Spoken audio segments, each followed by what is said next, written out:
Hello, everyone, and welcome to the podcast for Got Your Money Part 2.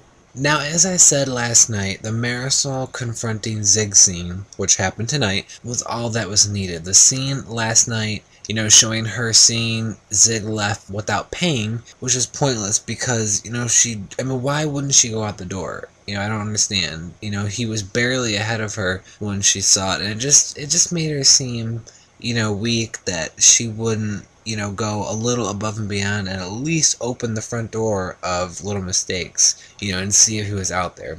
But enough about that. Zig is stealing everything now. He's stealing the dance ticket money. I like that they had Officer Turner back, Continuity is great to see the officer. And I like that he didn't get caught right away. I thought it would be in the guitar case, and then of course he was caught 5 seconds later by Maya and Tori, but it was still a bit of a surprise that, Officer Turner didn't actually catch him. The scene with Zig and his mother was very nice, very heartfelt.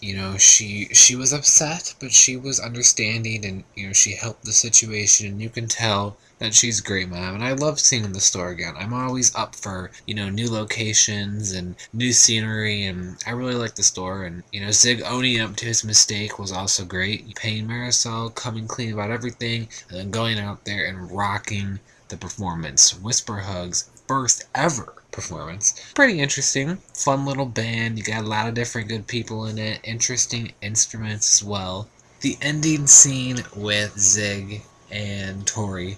I kind of like Tori in this scene. This was the one scene where I decided that maybe there's potential for Tori. She meets Zig's mom finally, and it was just a nice scene and kind of wrapped up the plot. A little rushed maybe, and not the most interesting of plots.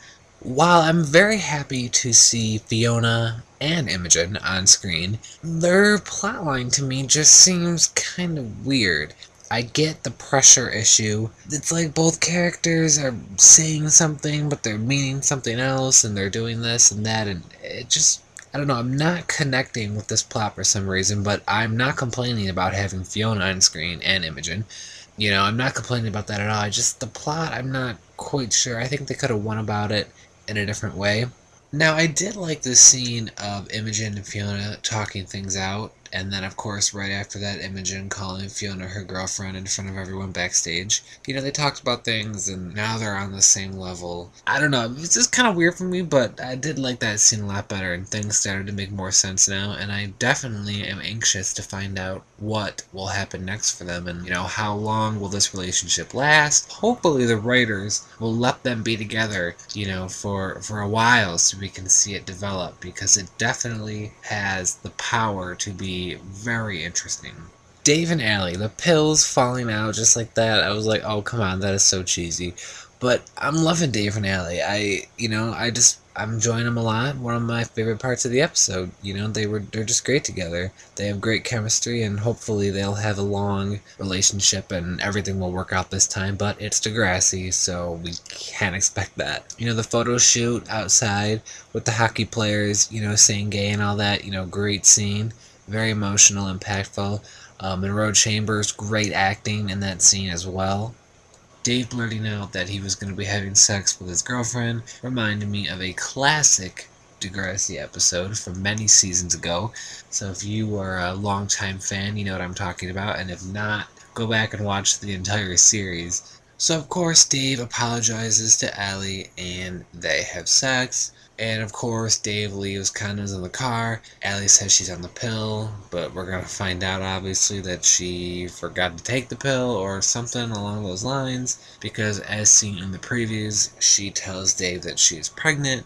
Now, whether or not she's actually pregnant, I don't know. I kind of would like her to be. I think that would certainly, be interesting. The Eli and Dave scene was also great. Eli is such a great character. People are going to get mad when I say this. I think the character of Claire brings Eli down sometimes. And I think when Eli is alone without Claire or with working with other people, that is when he truly shines, besides, a few moments in which the Eli and Claire dynamic was very good and very important.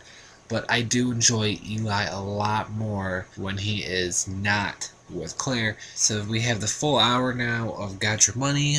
All in all, I have to say it was definitely a decent episode. Not as good as some of the episodes from last week, but still enjoyable, definitely watchable, and overall some great moments.